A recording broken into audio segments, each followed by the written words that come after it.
In this video, I'll show you how to display the My Computer icon on the Windows 11 desktop. Simply right click on the desktop and select Personalize.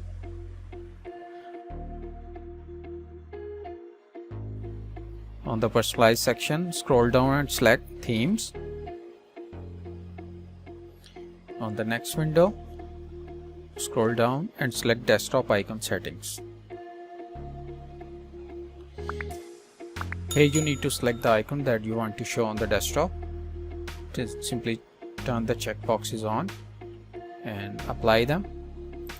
As you can see, all three checked icons are displaying now. I don't need the network and the control panel icons. I'm turning them off.